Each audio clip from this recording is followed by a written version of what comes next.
Avant de commencer, j'aimerais vous demander un petit service. Je travaille dur pour atteindre la barre des 1000 abonnés, un chiffre qui compte énormément pour moi. N'hésitez pas à cliquer sur le bouton « S'abonner ». C'est juste un clic pour vous, mais c'est une immense source de motivation pour moi afin de continuer à créer des vidéos. Merci infiniment. Les lustres en cristal flamboyaient au-dessus des têtes, projetant une lumière dorée sur les sols en marbre où la serpillière de Russell laissait des traînées humides que personne ne remarquait. Il était invisible. C'était ainsi depuis 3 ans, depuis qu'il avait échangé son cabinet de thérapeute contre un chariot de concierge. Mais elle le voyait, la petite fille debout, seule dans un coin, les mains s'agitant selon des motifs qu'elle seule comprenait, tandis que des cadres en costume à 1000 $ se détournaient, leur conversation s'abaissant en murmures. Russell reconnut instantanément ces mouvements, les mêmes que ceux que faisait son fils Caleb quand le monde devenait trop bruyant. Puis elle fit quelque chose qui arrêta tous les cœurs dans cette salle de bal. Elle traversa la foule de gens qui avaient passé 1 heure à prétendre qu'elle n'existait pas, s'arrêta à 1 mètre d'un homme en uniforme d'entretien et prononça ses premiers mots devant eux tous. « Danse avec moi ». Le silence qui suivit n'était pas seulement de la surprise. C'était le bruit de 2 mondes entrant en collision, et l'un d'eux était sur le point de voler en éclats. 3 heures plus tôt, Russell s'était agenouillé sur le linoléum usé de son studio, regardant Caleb disposer des figurines de dinosaures dans leur rituel matinal. À 8 ans, son fils pouvait nommer chaque espèce de la période du Trias, mais avait du mal avec le contact visuel. Les mains du garçon bougeaient avec une précision méticuleuse, organisant les stégosaures, tricératops et brachiosaures en plastique selon des lignes qui n'avaient de sens que pour lui. C'était ainsi que Caleb traitait un monde qui allait trop vite, trop chaotique, trop accablant. Russell versa du café dans une tasse ébréchée, ses mains portant 3 ans de callosité dues aux serpillières et aux poubelles. Ce n'étaient pas les mains qui, autrefois, rédigeaient des plans de traitement et menaient des séances de thérapie. C'étaient les mains qui n'avaient pas réussi à répondre à l'appel de sa femme le jour où elle était morte. Car il s'était précipité à la maison parce que Caleb faisait une crise à l'école, et Russell était coincé avec un patient qu'il ne pouvait pas abandonner, Teresa. Son nom lui faisait encore l'effet de toucher un fil électrique dénudé. Le semi-remorque avait brûlé un feu rouge. La police avait dit « instantané ». Russell savait que c'était faux. Il mourait lentement depuis lors, un instant manqué à la fois. Il avait quitté son cabinet 6 semaines après les funérailles. Il ne pouvait plus s'asseoir dans ce bureau où il avait choisi une séance de 50 minutes plutôt que sa famille. Alors, il avait échangé son doctorat contre un uniforme de concierge. Il avait trouvé un travail qui lui permettait d'être à la maison quand Caleb avait besoin de lui. Un travail qui ne l'obligeait pas à prétendre qu'il avait des réponses.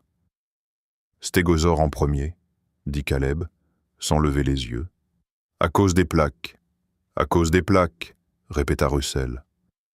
Le rythme familier les ancrait tous les deux. Le soir venu, Russell se trouvait au gala de charité des immeubles Whitmore, poussant son chariot dans les couloirs tandis que 200 invités en soie et diamants célébraient la cause qui justifiait le champagne. Il se tenait à la marge, perfectionnant l'art d'être invisible. Les gens regardent à travers les concierges de la même manière qu'ils regardent à travers une vitre. C'est alors qu'il la vit. La petite fille dans la robe bleu nuit, debout seule près du vestiaire. Ses mains faisaient de petits cercles à ses côtés. Des gestes d'auto-apaisement que Russell reconnaissait grâce à chaque matin passé avec Caleb. Elle avait peut-être 10 ans, et chaque personne dans cette salle de bal l'évitait comme si elle n'existait pas. Les cadres murmuraient, les invités se détournaient, la petite fille devenait de plus en plus agitée. Ses mains s'agitaient plus vite, sa respiration était superficielle. Russell l'observa pendant 15 minutes, attendant que quelqu'un, n'importe qui, vienne l'aider. Personne ne vint. Russell bougea avant même de l'avoir décidé. Il s'approcha par le côté, s'accroupit à 1,5 m pour ne pas l'effrayer. « Les lumières sont vraiment éblouissantes, n'est-ce pas ?» dit-il doucement. « Et la musique a trop de notes en même temps. » Les yeux de la jeune fille se fixèrent sur son visage. Un contact visuel direct, intense. Elle écoutait. « Je connais un truc, » continua Russell d'une voix posée. « Tu choisis un son, un seul, peut-être le violoncelle. Tu te concentres uniquement sur ce son et tu laisses les autres devenir flous.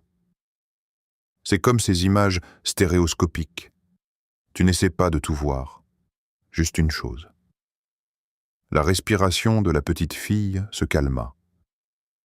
Sa main se glissa dans sa poche et en sortit un petit stégosaure en plastique. Elle le lui tendit. Russell sentit sa gorge se serrer. Ouais, les dinosaures sont bien aussi. Ils vivaient quand le monde était plus calme. Elle esquissa presque un sourire. « Éloignez-vous de ma fille. » La voix derrière lui aurait pu geler de l'acier. Russell se leva, se retourna et se retrouva face à une femme qui dégageait une fureur contrôlée. Grande, les traits acérés, vêtue d'une robe noire qui coûtait plus cher que son loyer mensuel. Ses yeux, gris et froids, alternaient entre lui et la petite fille. Autour d'eux, les conversations s'éteignirent. Russell leva les mains, recula d'un pas. Elle était en difficulté. Je ne vous ai pas demandé d'explication. La femme s'interposa entre eux comme une barrière physique. Ses mains ne touchaient pas sa fille. Elle restait crispée à ses côtés. « Heather, nous en avons parlé. Tu restes près de moi lors de ces événements. Tu connais les règles. Adrien, est-ce que tout va bien ?» Un homme aux cheveux argentés dans un costume onéreux apparut, regardant Russell comme s'il était une chose trouvée sous une semelle. « Devrions-nous appeler la sécurité ? » ?»« Ce ne sera pas nécessaire, monsieur Peton. » La mâchoire d'Adrienne se crispa. Elle jeta un coup d'œil à l'uniforme de Russell, à son badge. C'est juste un malentendu. Le mot malentendu pesait lourd. Russell était le personnel. Il avait outrepassé ses droits. Il avait franchi les frontières invisibles qui séparaient leurs mondes en public, là où des témoins pouvaient se voir. « Mes excuses, » dit Russell, car que pouvait-il dire d'autre? Il regarda par-dessus l'épaule d'Adrienne vers Heather, qui serrait le dinosaure contre sa poitrine, l'observant avec ses yeux trop conscients. « J'espère que vous passerez une bonne soirée. » Il se tourna vers son chariot, fit 3 pas, quand il l'entendit. Petit, calme, indéniable. « Merci. » Russell s'arrêta.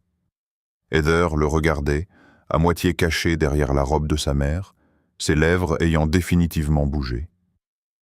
2 mots. Adrienne avait entendu aussi. Quelque chose de complexe se passa dans ses yeux. Choc, honte. Quelque chose d'autre que Russell ne put déchiffrer.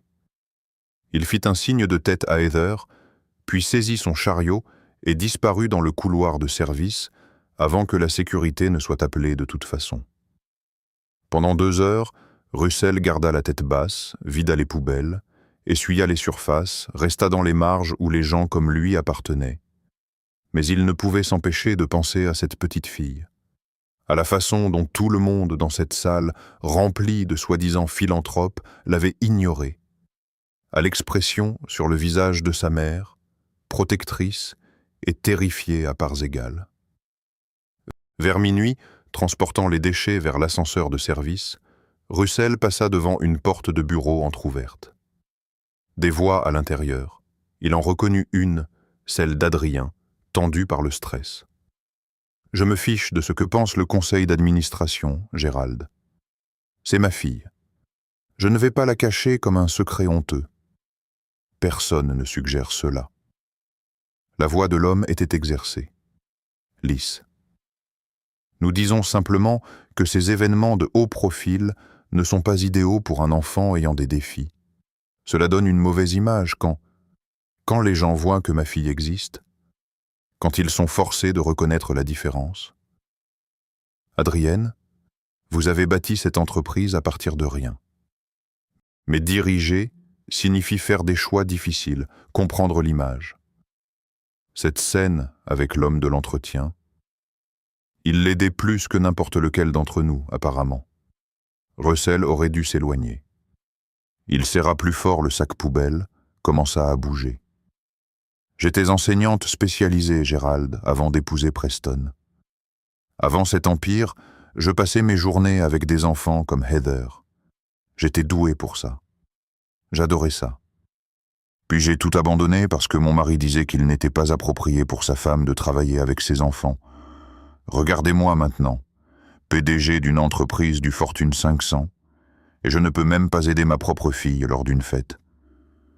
Trop inquiète pour l'image, pour cette foutue apparence. Sa voix se brisa.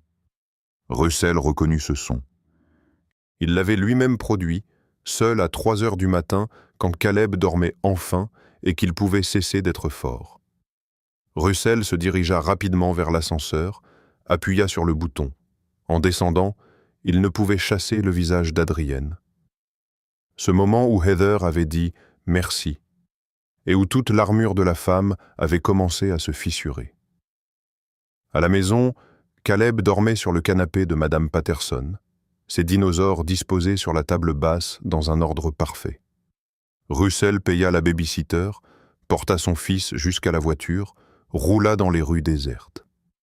Dans l'appartement, il borda Caleb, ajusta la veilleuse, pas trop brillante, jamais trop brillante, et resta à regarder son fils dormir. Les mains de Caleb s'agitaient dans ses rêves, organisant toujours, ordonnant toujours le chaos. Russell pensa à Heather, à ce stégosaure dans sa poche, au fait d'avoir été la première personne à la voir comme un être humain au lieu d'un problème. Il pensa à la voix d'Adrienne qui craquait, à l'enseignante qu'elle était avant que la vie ne la convainque d'être quelqu'un d'autre. Sur le réfrigérateur, tenu par un aimant T-Rex, se trouvait la dernière photo de sa famille intacte. Russell, Teresa, Caleb à 3 ans aux os. Teresa riant, la tête jetée en arrière.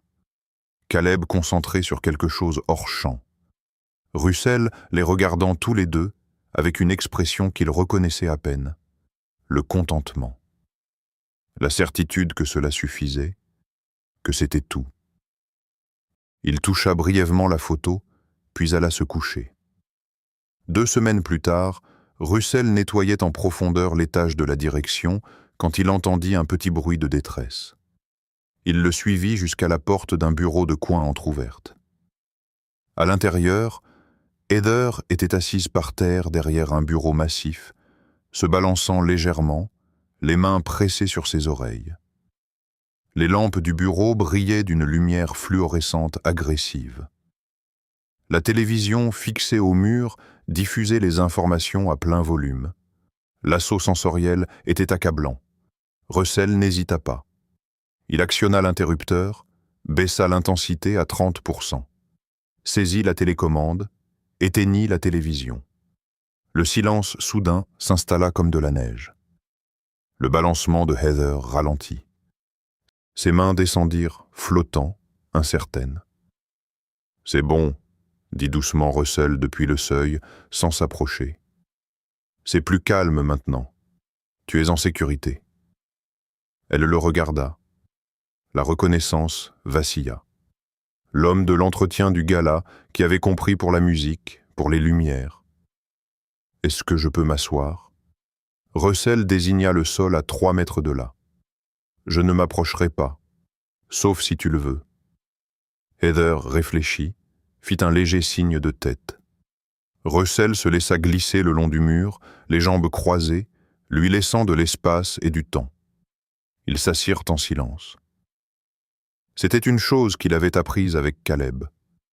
Parfois, la meilleure offre était la présence sans exigence.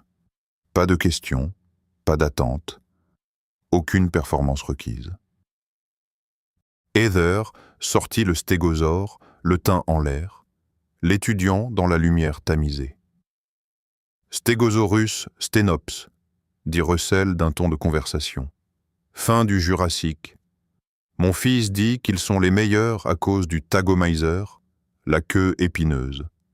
Si tu es un herbivore, tu as besoin d'une bonne défense. Les lèvres de Heather s'agitèrent, pas tout à fait un sourire. Il a 8 ans. Il s'appelle Caleb. Il a environ 200 figurines de dinosaures à la maison. Il peut te donner le nom scientifique de chacune. Il les organise par période tous les matins. Trias, Jurassique, Crétacé. Ils doivent être dans le bon ordre, sinon la journée semble de travers. Heather l'observait. Vraiment, ses mains s'immobilisèrent. Le truc avec les gens comme Caleb, dit Russell avec précaution, c'est qu'ils voient des motifs que les autres ne voient pas. Ils remarquent quand quelque chose cloche, quand le rythme est mauvais. Ce n'est pas un problème. C'est juste une autre façon de comprendre le monde. Parfois, sa façon de faire a plus de sens. Ma maman ne comprend pas, dit soudainement Heather. Sa voix était petite mais claire. Sa première phrase complète. Russell ne réagit pas trop vivement, accepta cela comme normal, ce qui était le cas. Comprendre prend du temps, même pour les parents. Elle est toujours occupée. Réunions importantes, appels importants. Je suis censé être calme et sage et ne pas poser de problème. La poitrine de Russell se serra. Tu n'es pas un problème. Tu es une personne.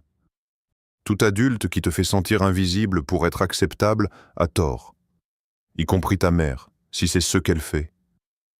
Heather leva les yeux, quelque chose comme de l'espoir dans son regard. Vraiment ? Vraiment. Ils s'assirent tranquillement. Puis Heather se leva, lissa sa robe et se dirigea vers la porte.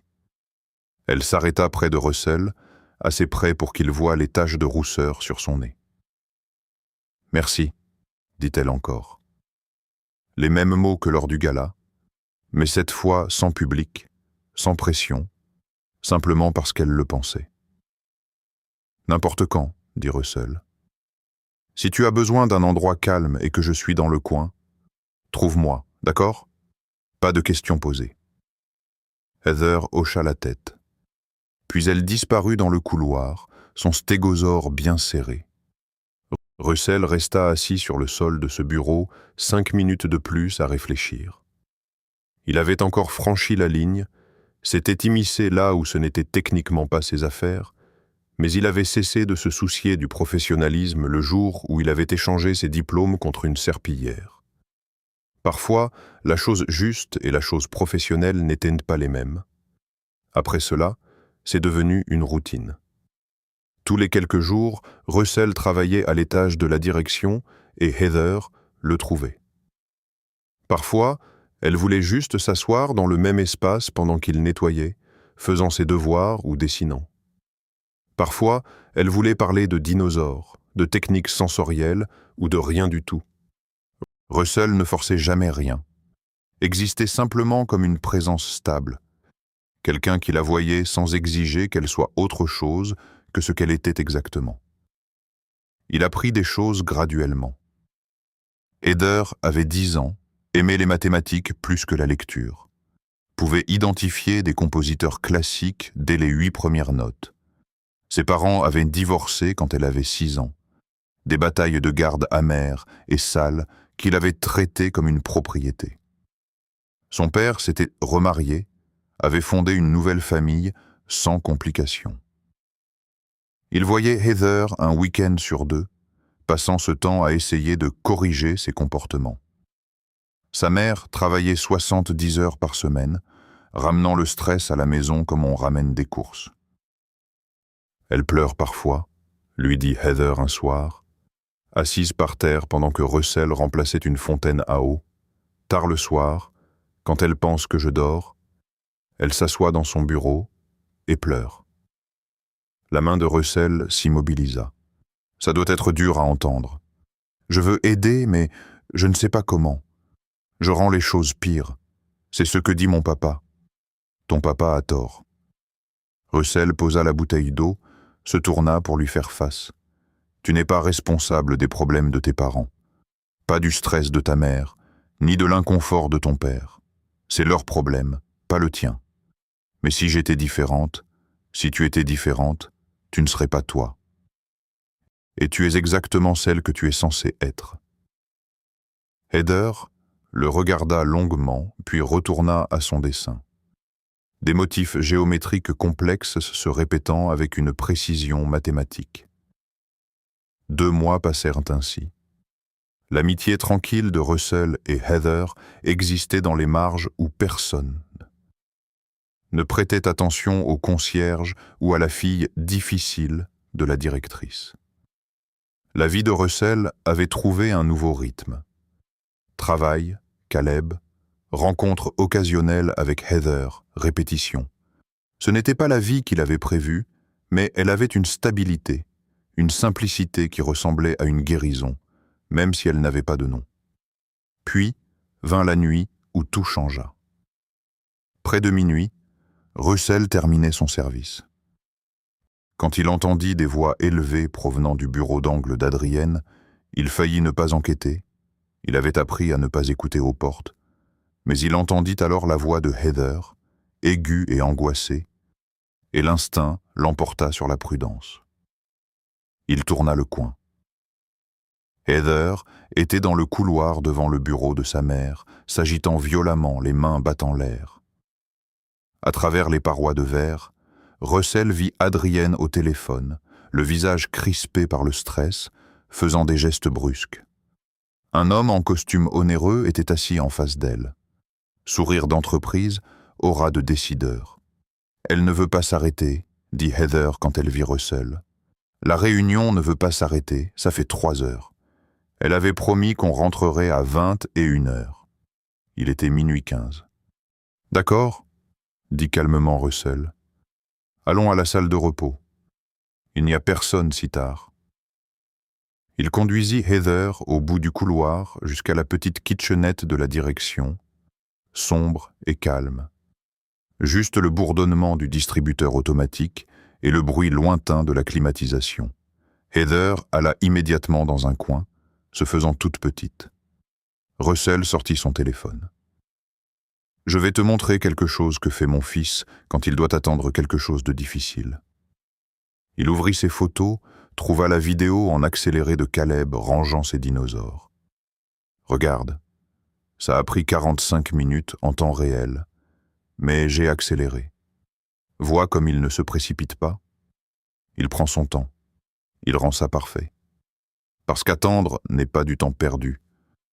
Ça fait partie du processus. » Heather regarda, sa respiration ralentissant graduellement. Quand ce fut fini, « Je peux la revoir ?» Russell la joua 3 fois de plus. Au 4e visionnage, Heather avait sorti son stégosaure, l'organisant sur le sol, le réorganisant, trouvant le motif qui lui semblait juste.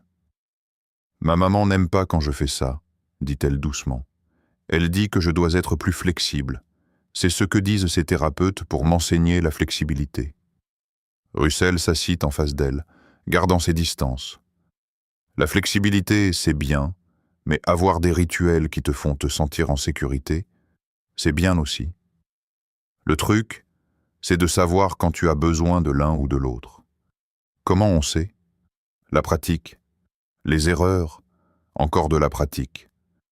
Personne ne réussit tout le temps. » Silence, puis « Est-ce que tu penses que ma maman voudrait que je sois différente ?» La question atterrit comme un coup physique. Russell réfléchit soigneusement. « Je pense que ta maman porte beaucoup de poids. Elle essaie d'être parfaite en tout. Parfaite PDG, parfaite mère, parfaite image. Et c'est impossible. Et ça l'écrase. Mais rien de tout cela ne signifie que tu es mal. C'est juste qu'elle ne sait pas comment s'autoriser à être humaine. On dirait un thérapeute. » Russell rit surpris. « Je l'étais autrefois, avant de devenir concierge. Pourquoi as-tu changé? Parce que j'ai oublié la leçon la plus importante que j'enseignais, que le fait d'être présent importe plus que d'être parfait. Je l'ai appris à la dure. Heather l'étudia avec ce regard trop conscient. À cause de la maman de Caleb? Russell sentit sa gorge se serrer. Il n'avait jamais mentionné Teresa directement, mais Heather était perceptive comme les enfants autistes le sont souvent, voyant à travers les politesses sociales pour atteindre la vérité en dessous.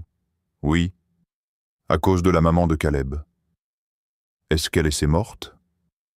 La plupart des adultes tourneraient autour de la question. Heather l'avait posée directement. Russell apprécia cela. Oui, un accident de voiture il y a 3 ans. C'est triste. Ça l'est. Est-ce qu'elle te manque? Tous les jours. Heather hocha la tête, acceptant la réponse. Mon papa me manque. Le papa qu'il était avant que je sois diagnostiqué. Il jouait avec moi autrefois. Maintenant, il essaie juste de me réparer. Russell n'avait pas les mots, alors il resta simplement là, assis sur le sol de la salle de repos avec une enfant de 10 ans qui méritait pied mieux, laissant le silence les envelopper tous les deux. À 12h45, Adrienne apparut sur le seuil, épuisée, son sang-froid fissuré. Quand elle vit Russell et Heather au sol, quelque chose de complexe traversa son visage. « Heather, chérie, je suis vraiment désolé, la réunion a traîné... » Elle s'arrêta, regarda Russell. « Qu'est-ce que vous faites ici ?» ?»« Elle vous attendait, » dit simplement Russell en se levant. « Je lui ai tenu compagnie. » Les yeux d'Adrienne firent l'aller-retour entre eux. Russell pouvait l'avoir calculé, la propriété, les limites, ce que cela représentait. Puis elle sembla se dégonfler. « Merci, » dit-elle. Et cette fois, elle semblait le penser vraiment. « Merci. » Russell hocha la tête. Heather se leva, marcha vers sa mère, lui prit la main. Adrienne regarda leurs mains jointes comme si elle avait oublié cette sensation. « Vous devriez rentrer, » dit doucement Russell. « Le travail sera toujours là demain. Le travail est toujours là demain. C'est bien ça le problème. Alors faites un choix différent. Trop audacieux, trop familier, franchissant définitivement la ligne. » Mais Russell en avait fini de prétendre que les murs invisibles importaient plus que la douleur visible. Adrienne le regarda. Vraiment. « Qui êtes-vous » demanda-t-elle. « Vraiment » Quelqu'un qui savait autrefois et qui essaie d'apprendre à nouveau. Russell ramassa son chariot. « Bonne nuit, mademoiselle Adrienne. »« Heather. » Il les laissa sur le seuil, mère et fille, l'une et l'autre semblant perdues.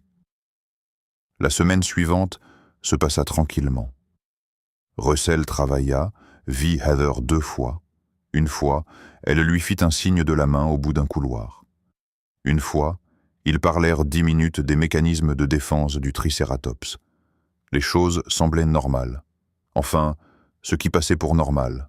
Puis vint l'email. Russell consultait rarement sa messagerie professionnelle. Le personnel d'entretien recevait les horaires et les mises à jour de politique, mais quelque chose le poussa à ouvrir le portail mardi matin. Il était là. Un message de l'assistante d'Adrienne Whitmore demandant un rendez-vous à 14h. La première pensée de Russell fut le licenciement. Il avait outrepassé les limites trop de fois. L'entreprise coupait les ponts. Il aurait dû se sentir soulagé. Au lieu de cela, il ressentit une colère protectrice pour Heather. Quoi qu'il lui arrive, cela n'avait pas d'importance, mais cette petite fille avait besoin de quelqu'un qui la voie comme plus qu'un inconvénient. Il se présenta à 13h55, toujours en uniforme. L'assistante d'Adrienne le fit entrer sans commentaire. Adrienne était assise derrière son bureau, semblant incertaine pour la première fois depuis qu'il l'avait rencontrée. Pas la reine de glace du gala, pas la cadre stressée, juste une femme qui semblait profondément fatiguée. « Asseyez-vous, je vous en prie, dit-elle. Russell s'assit, attendant. Adrienne ouvrit un dossier, l'étudia, leva les yeux. Dr Russell Hayes. Doctorat en psychologie clinique de Cornell. Spécialisé en thérapie des systèmes familiaux, troubles du spectre autistique. 8 ans de pratique, 4 articles publiés sur les approches parentales neurodéveloppementales. A donné une conférence TEDx en 2015 sur la redéfinition du handicap comme une différence. Elle ferma le dossier. Vous avez quitté votre cabinet il y a 3 ans pour prendre un poste de concierge. Aucune explication dans le dossier. Russell garda une expression neutre. Vous avez fait des recherches sur moi. Après la semaine dernière, je suis devenue curieuse. Ce n'est pas tous les jours qu'un concierge me dit de faire des choix différents, comme s'il comprenait réellement ce qu'étaient ces choix. Elle se pencha en arrière.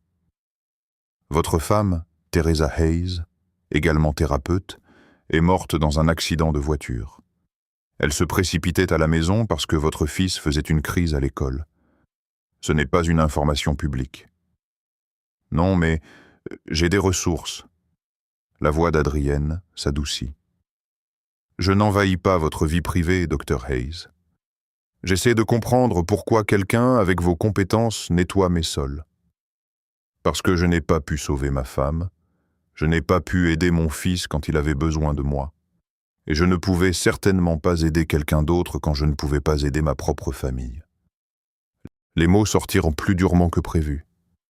Alors, j'ai trouvé un travail qui me permettait d'être présent. C'est tout. C'est toute l'histoire. Adrienne resta silencieuse. Puis, j'étais enseignante, spécialisée. J'adorais ça. J'étais douée pour ça. Puis j'ai épousé un homme qui m'a convaincu que ce n'était pas suffisant, que je devais être plus, accomplir plus, prouver plus. Alors j'ai fait une école de commerce, j'ai bâti une entreprise, je suis devenu exactement ce qu'il voulait. Et puis nous avons eu Heather. Elle se leva, se dirigea vers la fenêtre surplombant la ville. Le diagnostic est tombé quand elle avait 4 ans.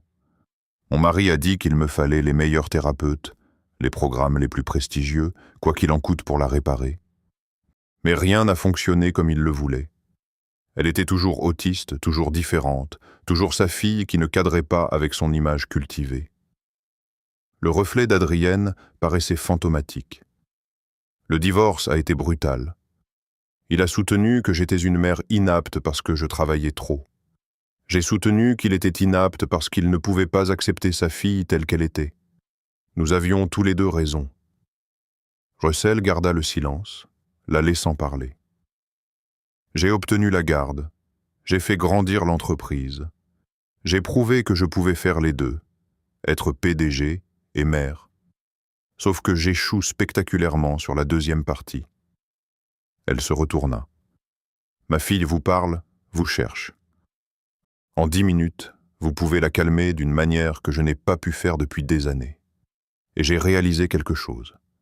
J'ai été tellement concentré à prouver que j'étais assez que j'ai oublié d'être simplement présente. Exactement comme vous l'avez dit. Mademoiselle Whitmore, je veux vous embaucher comme consultant, à temps partiel, selon les horaires qui conviennent à votre fils. Aidez-moi à bâtir des programmes pour les employés neurodivergents. Donnez-nous des conseils pour créer des politiques réellement inclusives, pas ces initiatives de diversité performative que mon conseil d'administration adore. Et elle hésita. Aidez-moi à comprendre comment être la mère que Heather mérite, pas en tant que son thérapeute. Elle en a assez, mais en tant que quelqu'un qui comprend. Russell resta assis, stupéfait. Je n'ai plus de cabinet. J'ai laissé ma licence expirer. Vous n'avez pas besoin d'une licence pour être consultant sur l'inclusion au travail. Et si vous voulez renouveler votre licence plus tard, l'entreprise le financera. Adrienne retourna à son bureau. Je ne vous demande pas d'être quelqu'un que vous n'êtes plus. Je vous demande d'être exactement qui vous êtes. Quelqu'un qui a compris que la présence importe plus que la perfection. Quelqu'un en qui ma fille a confiance. Cela franchit environ 15 limites différentes, probablement. Mais j'ai passé 10 ans à respecter les limites, et cela m'a donné une entreprise que je suis trop épuisé pour apprécier, et une fille qui trouve plus de confort auprès du concierge qu'auprès de sa propre mère. La voix d'Adrienne se brisa légèrement. Je ne demande pas de la facilité. Je demande de la vérité. Russell pensa à Caleb, aux routines qu'ils avaient construites, à cette petite vie gérable. Il pensa à Teresa, aux familles qu'il avait conseillées avant l'accident, à la vocation qu'il avait aimée et abandonnée.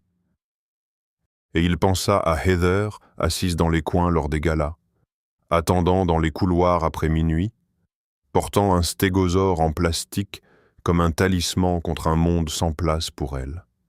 « Je garde le poste de concierge, » dit-il enfin. « À temps partiel, heure réduite, mais je le garde. » Adrienne parut perplexe. « Pourquoi ? Parce que cela me garde ancré. Parce que mon fils a besoin de prévisibilité et parce qu'il n'y a pas de honte à ce travail. C'est honnête, utile, et cela me rappelle qu'aucun travail n'est indigne de personne. » Russell croisa son regard. « Si nous construisons quelque chose de vrai, cela commence par comprendre que chaque personne dans cet immeuble, des cadres à l'équipe de nettoyage, a une valeur, non pas à cause d'un titre, mais parce qu'elle est humaine. » Adrienne sourit. Un vrai sourire. Le premier que Russell voyait. « Marché conclu. Quand pouvez-vous commencer ? Quand a lieu votre prochain événement d'entreprise ? » Son sourire s'effaça. « Vendredi. Investisseur majeur. Gala. Tenue de soirée exigée. Je suis censé faire un discours sur la culture d'entreprise et l'innovation.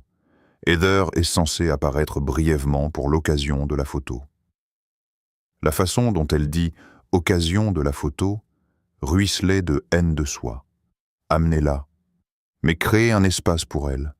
Une salle calme adaptée aux besoins sensoriels. Des casques si elle en a besoin. Ne la forcez pas à jouer un rôle. Laissez-la être là selon ses propres termes, ou pas du tout. Le conseil d'administration aura des avis. Le conseil d'administration n'est pas son parent. Adrienne l'étudia, puis hocha la tête. « D'accord, nous allons essayer votre méthode. » Le vendredi arriva, chargé de cérémonie. Russell travailla pendant la journée, préparant une petite salle à côté de la salle de bal principale. Lumière tamisée, fauteuils moelleux, casques anti-bruit, objets de manipulation que Caleb l'avait aidé à choisir. Madame Patterson accepta d'amener Caleb plus tard, après le programme formel, pour que son fils puisse rencontrer Heather proprement. Le gala se déroula comme ces choses-là se déroulaient toujours. Des gens magnifiques, dans des vêtements magnifiques, disant de magnifiques choses sur de magnifiques intentions. Russell observait depuis les marges, travaillant techniquement mais observant surtout. Adrienne fit son discours, poli et professionnel, sur l'innovation et l'inclusion. L'ironie n'échappait à personne qui y prêtait attention. Heather apparut brièvement, portant cette robe bleu nuit. Elle se tint à côté de sa mère pour exactement 3 photos, puis se retira dans la salle calme de Russell. Il vit le visage d'Adrienne, ce moment où elle voulait la rappeler, la faire rester, jouer le jeu encore un peu. Mais elle vit Russell qui regardait, et elle laissa partir Heather. 1 heure plus tard, Russell remplissait des seaux à glace quand Heather le trouva. Mais cette fois, elle n'était pas seule. Elle avait amené une autre fille, de 12 ou 13 ans, également habillée formellement, semblant elle aussi accablée. « C'est Sabrina », dit Heather. « C'est la fille d'un des investisseurs. » Elle se cachait dans les toilettes. Je lui ai parlé de la salle calme. Russell regarda Sabrina, vit la même expression de trac que Heather portait lors de leur première rencontre. « Voudrais-tu la voir » demanda-t-il doucement. Sabrina hocha la tête, sans vraiment croiser son regard. Russell conduisit les 2 filles à la salle calme. En moins de 10 minutes, 3 autres jeunes les y rejoignirent. Des enfants d'invités traînés à un événement d'adultes, se noyant dans la surcharge sensorielle. Russell resta à proximité, sans s'imposer mais disponible, observant les enfants se détendre graduellement. C'est alors que cela arriva. L'orchestre entama une valse, la musique flottant par la porte ouverte. Heather se leva, marcha jusqu'au seuil, regardant la salle de bal où les couples commençaient à danser. Russell vit quelque chose changer dans son expression. Du désir peut-être, ou de la curiosité. Elle se tourna vers lui, et, avant qu'il ne puisse réaliser ce qui se passait, elle traversa la pièce calme et lui tendit la main. « Danse avec moi », dit-elle. Pas une question.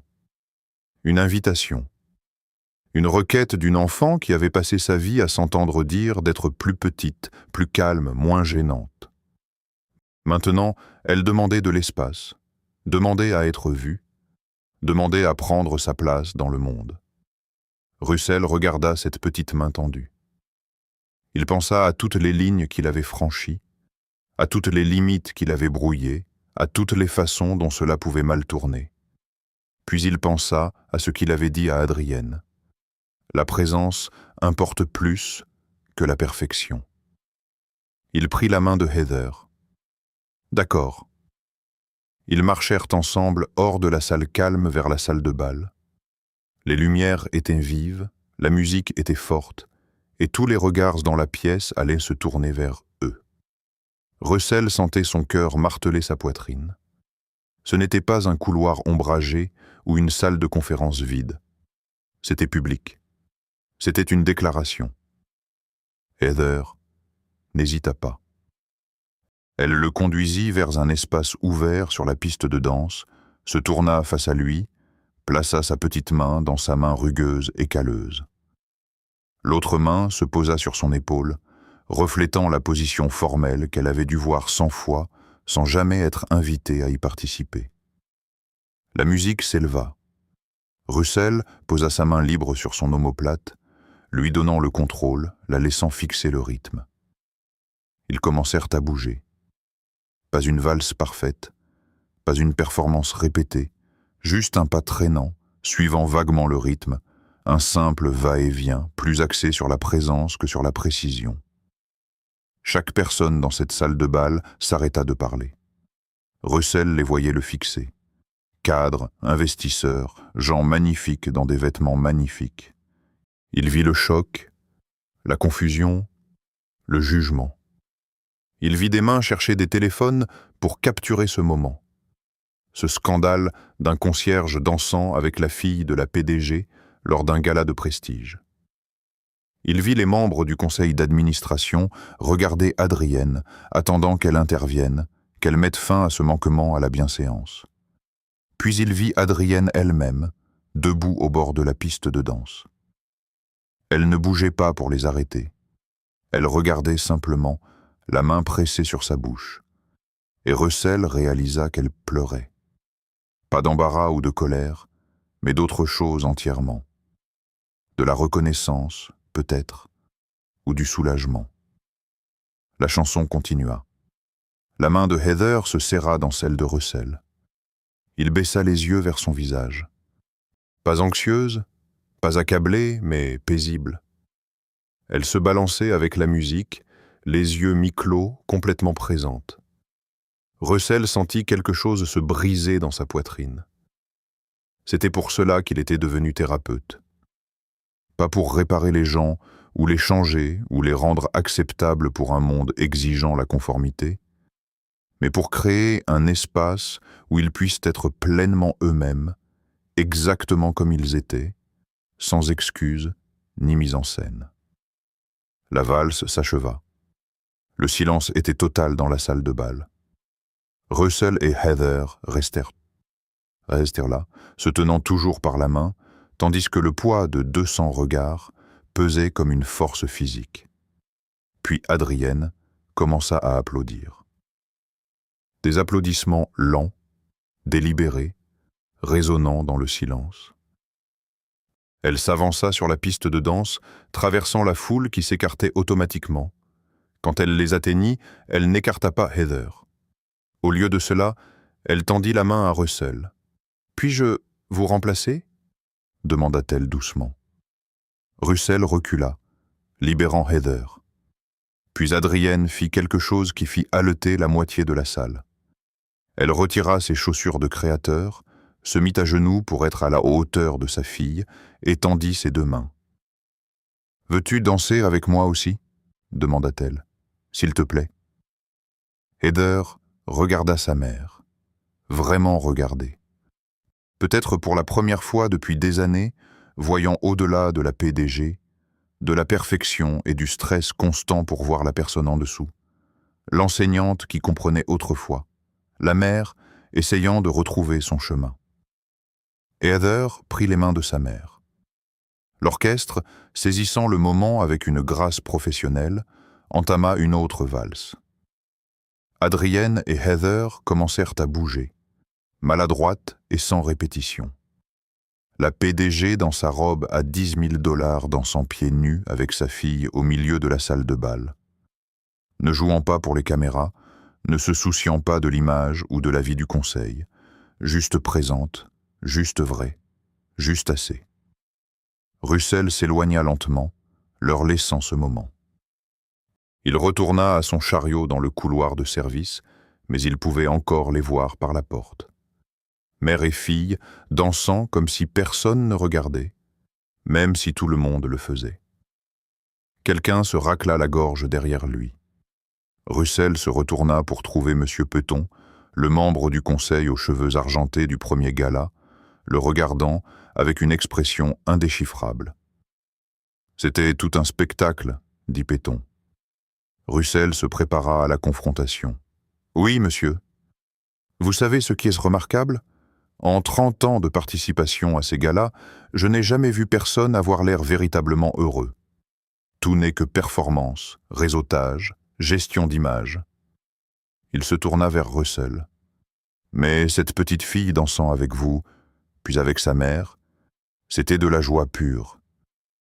C'est la première fois que je vois le véritable but de ces événements caritatifs reflété chez les participants. » Il s'éloigna avant que Russell ne puisse répondre, le laissant debout avec sa serpillière et son chariot de nettoyage, essayant de digérer ce qui venait de se passer. Le gala finit par toucher à sa fin. Les invités repartirent avec des sacs cadeaux coûteux et des connexions soigneusement cultivées. La salle de bal se vida lentement jusqu'à ce qu'il ne reste plus que Russell et le reste du personnel d'entretien pour nettoyer les débris d'un autre événement réussi. Il ramassait des flûtes de champagne abandonnées quand Adrienne apparut, toujours pieds nus, portant ses chaussures d'une main et tenant la main de Heather de l'autre. « Russell, » dit-elle, sa voix différente maintenant, plus douce, plus ouverte. « Merci pour tout, pour l'avoir vu, pour m'avoir vu. Vous avez fait la partie difficile, » dit Russell. « Vous avez choisi d'être présente au lieu d'être parfaite. Cela m'a terrifié à chaque seconde, mais aussi... » Elle regarda Heather, qui s'appuyait contre sa mère, épuisée mais contente. C'était juste, pour la première fois depuis longtemps. Madame Patterson apparut alors, avec Caleb. Le fils de Russell le repéra immédiatement, traversa la salle de bal d'un pas déterminé, pas en courant, mais avec ce but précis que Russell connaissait si bien. Caleb s'arrêta net et tendit un brachiosaure en plastique. « Pour Heather », dit Caleb, les mots sortant prudents et exercés. « Parce que son stégosaure a probablement besoin d'un ami. » Les yeux de Heather s'agrandirent. Elle regarda Caleb, puis le brachiosaure, puis Russell comme pour demander la permission. Russell hocha la tête. Elle prit le dinosaure avec précaution, le berçant comme un trésor précieux. « Merci. » Puis à Caleb, « Veux-tu voir mes dessins de motifs ?» Le visage de Caleb s'éclaira de ce sourire rare et authentique pour lequel Russell vivait. Oui.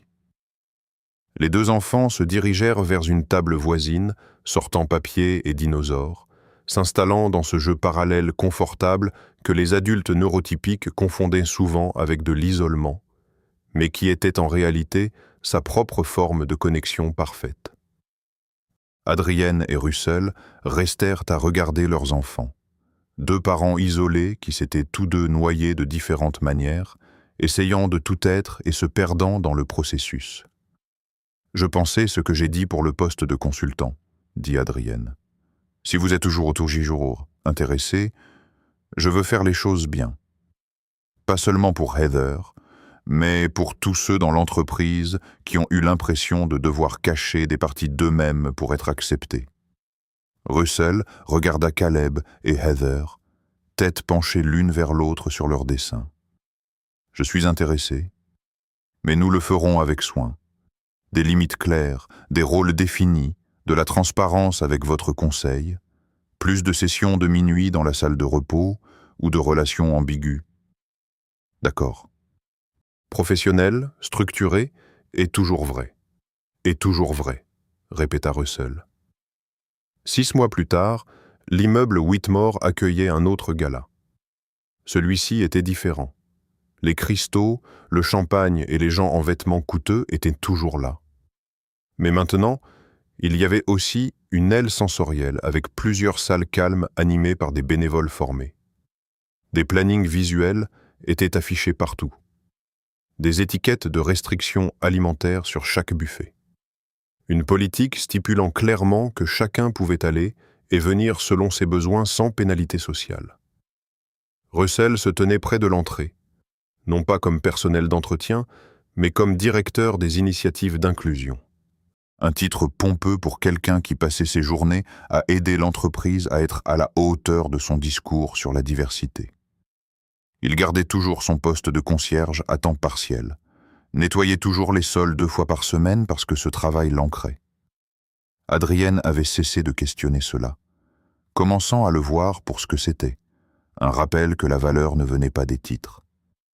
Caleb et Heather étaient à la table des enfants, entourés d'une demi-douzaine d'autres enfants de divers neurotypes, tous engagés dans ce qui ressemblait à un débat intense pour savoir si les ptérodactyles comptaient comme des dinosaures. Russell regardait son fils prendre part à la conversation, le regardait ne pas être seulement toléré, mais véritablement inclus. Adrienne apparut à son côté, portant une robe simple au lieu des robes armures qu'elle affectionnait autrefois. Ses cheveux étaient lâchés. Elle paraissait plus jeune, moins accablée. Christopher m'a dit que 3 autres entreprises nous ont contactés pour s'informer sur notre programme d'inclusion. Ils veulent savoir comment nous l'avons bâti. Qu'est-ce que vous leur avez dit? Que cela a commencé par un concierge qui a refusé d'ignorer une petite fille que tout le monde avait abandonnée. Qu'il a fallu quelqu'un prêt à voir au-delà de la performance pour atteindre l'humanité en dessous. Et que la seule chose vraiment requise, c'est de choisir d'en avoir quelque chose à faire. Russell sourit. C'est un assez bon résumé. C'est la vérité. Le regard d'Adrienne revint vers Heather. Elle m'a demandé quelque chose hier. Elle a demandé si j'aimais plus mon travail maintenant qu'avant. Qu'avez-vous répondu? J'ai dit que je m'aimais plus moi-même maintenant qu'avant. Et cela a fait toute la différence. Ils restèrent dans un silence confortable à regarder le gala se dérouler. Ce n'était pas parfait. Un enfant fit une crise près du buffet. Un cadre fit un commentaire maladroit sur les besoins spéciaux. Quelques invités semblaient encore mal à l'aise face aux aménagements qui perturbaient leurs attentes. Mais c'était vrai. Désordonné, imparfait et glorieusement, obstinément vrai. L'orchestre commença une valse. Russell vit la tête de Heather se lever, suivant la musique. Elle s'excusa auprès de la table des enfants et traversa la salle de bal, non pas vers Russell, mais vers sa mère. Elle tendit la main. « Danse avec moi ?» demanda Heather. Adrienne prit la main de sa fille sans hésitation. Sans vérifier qui regardait ou ce qu'il penserait, elles s'avancèrent ensemble sur la piste de danse, et cette fois, quand elles commencèrent à se balancer, elles furent rejointes par d'autres. Pas seulement des couples polis qui connaissaient tous les bons pas, mais des familles avec des enfants, des invités âgés qui étaient restés assis seuls, même monsieur. Peton dansant avec sa petite fille, dont personne n'avait réalisé qu'elle était autiste jusqu'à ce que les nouvelles initiatives d'inclusion de l'entreprise donnent à sa famille les mots pour exprimer ce qu'il traversait seul. Caleb apparut aux côtés de Russell, regardant les danseurs avec un intérêt analytique. « C'est ça qu'ils veulent dire par « communauté » demanda-t-il. Russell y réfléchit, pensa au chemin parcouru depuis cette première nuit où Heather était invisible dans une salle pleine de monde, quand lui-même était invisible d'une autre manière, quand tous les deux se noyaient dans l'écart entre ce qu'ils étaient et ce que le monde exigeait qu'ils prétendent être. « Ouais, fiston, » dit Russell en passant son bras autour des épaules de son fils. « Je pense que c'est exactement ce qu'ils veulent dire. » Caleb s'appuya contre lui, solide, chaud et vrai. Sur la piste de danse, Heather croisa le regard de Russell et lui fit un signe de la main, son stégosaure dépassant de la poche de sa robe comme toujours. Adrienne fit aussi un signe, son expression ouverte et reconnaissante, et encore un peu surprise que ce soit sa vie maintenant. La musique continua, les lustres brillaient au-dessus de leur tête, mais cette fois, ils éclairaient quelque chose qui valait la peine d'être vu. Non pas la perfection, non pas la performance, mais des gens choisissant la présence plutôt que le faux semblant, choisissant de se montrer pleinement tels qu'ils étaient et créant de l'espace pour que les autres fassent de même. Russell avait passé 3 ans à essayer de disparaître, à essayer de se faire assez petit pour ne blesser personne d'autre par son inadéquation. Mais debout ici maintenant, regardant son fils exister avec confiance dans un monde qui avait appris à lui faire de la place, regardant Heather danser avec sa mère dans un espace qu'elles avaient revendiqué ensemble, il réalisa que l'opposé d'invisible n'était pas parfait. C'était présent. Caleb tira sur la manche de Russell. « On peut danser aussi ?» Russell regarda son fils, l'espoir et la confiance sur ce visage. « Ouais, dit-il. Ouais, on peut danser aussi. » Ils s'avancèrent ensemble sur la piste, père et fils, rejoignant le rassemblement désordonné, beau et imparfait d'humains qui avaient compris que la seule chose qui valait la peine d'être jouée était l'authenticité. Les lustres en cristal flamboyaient au plafond, projetant une lumière dorée sur les sols en marbre. Et pour la première fois en 3 ans, Russell ne se sentait pas comme une ombre traversant le projecteur de quelqu'un d'autre. Il se sentait vu, il se sentait présent, il se sentait exactement là où il était censé être. Et cela, en fin de compte, valait plus que n'importe quelle quantité de perfection. Merci de m'avoir écouté jusqu'au bout. J'apprécie sincèrement chaque instant que vous passez ici, moi. Nous sommes actuellement en pleine aventure pour atteindre notre tout premier objectif. 4000 abonnés. Si mes histoires vous ont touché, ne serait-ce qu'un tout petit peu, n'hésitez pas à me soutenir en cliquant sur le bouton « S'abonner ». Chaque nouvel abonné est une source de motivation immense qui me pousse à continuer d'écrire et à vous partager encore plus d'histoires inspirantes. Merci encore, et on se retrouve très vite dans la prochaine vidéo.